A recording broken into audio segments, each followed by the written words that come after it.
Assalamualaikum warahmatullahi wabarakatuh.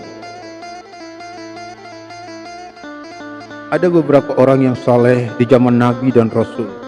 Namun banyak pula nama Nabi dan Rasul yang disebut dalam Al-Quran. Sedikitnya ada 25 Nabi dan Rasul yang wajib diimani, sebagaimana disebutkan Syekh Ahmad Marzuki dalam kitabnya Aqidah Al-Awam dan Syekh Muhammad Nawawi bin Umar Al-Bantani dalam Nur Az-Zalam. Jumlah Nabi adalah sebanyak 124.000 dan Rasul ada 313. Keduanya mengutip pendapat Ibnu Katsir yang bersumber dari hadis riwayat Ibnu Mardawiyah dari Abu Dzar radhiyallahu anhu. Ada keterangan Bajuri yang bersumber pada Al-Quran, surah An-Nisa ayat 164. Kami telah mengutus rasul-rasul yang sungguh telah kami kisahkan tentang mereka kepadamu dahulu, dan para rasul yang tidak kami kisahkan tentang mereka kepadamu. Namun sebelum lanjut, jangan lupa untuk menekan tombol subscribe, like, dan di-share agar kami terus memberikan informasi-informasi yang memberikan tentang kisah-kisah Islam. Namun dalam Al-Quran terdapat beberapa nabi yang diperselisihkan. Apakah mereka itu seorang nabi, rasul atau bukan?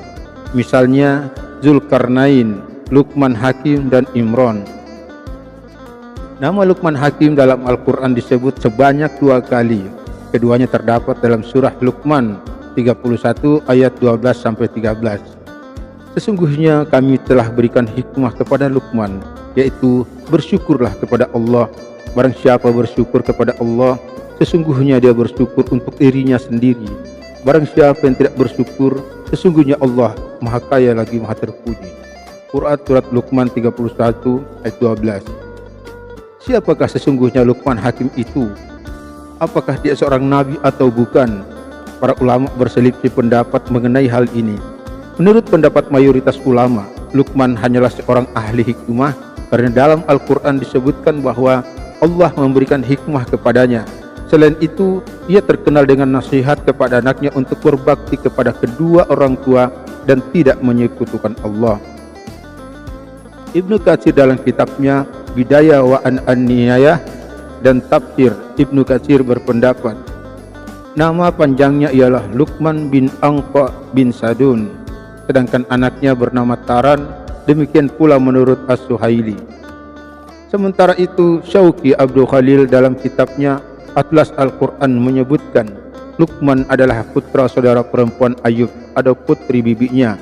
Namun ada juga yang berpendapat Luqman hidup hingga Nabi Daud alaihissalam diutus menjadi seorang rasul. Ibnu Katsir menjelaskan mayoritas ulama berpendapat Luqman adalah seorang hamba Allah yang saleh tanpa menerima kenabian.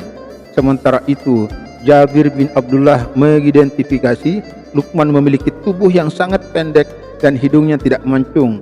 Sedangkan Ibnu Jarir berpendapat Luqman seorang hamba sahaya yang berprofesi sebagai tukang kayu dan berasal dari Habsyi. Menurut Syauqi, ketika Daud diutus oleh Allah menjadi nabi dan rasul, Luqman tidak lagi memberikan fatwa. Ketika hal itu ditanyakan kepadanya, Luqman menjawab bahwa ia sudah cukup memberikan fatwa. Tidakkah aku merasa cukup bila aku sudah diberi kecukupan? Sementara itu, menurut Faryadi dan Ruslan dalam artikel yang bertajuk Menyelami Nasihat Luqman Al-Hakim di sebuah majalah, menyebutkan para ulama berbeda pendapat mengenai asal usulnya. Ibnu Abbas radhiyallahu anhu menyebutkan Luqman adalah seorang tukang kayu yang berasal dari Habsyi. Sa'id bin Musayyab mengatakan bahwa Luqman berasal dari kota Sudan dan memiliki kekuatan dan mendapatkan hikmah dari Allah, namun dia tidak menerima kenabian. Ibnu Abbas dalam Mausu'ah Al-Qarn Al-Hishr 8/370 meriwayatkan Luqman Al-Hakim bukanlah seorang nabi maupun raja, ia hanya seorang penggembala yang dimerdekakan oleh majikannya. Pada suatu hari, majikannya pernah menyuruhnya untuk menyembelih seekor kambing dan memintanya untuk mengeluarkan salah satu gumpalan daging yang paling baik dari kambing tersebut. Luqman pun mengeluarkan lidah dan hati dari kambing tersebut.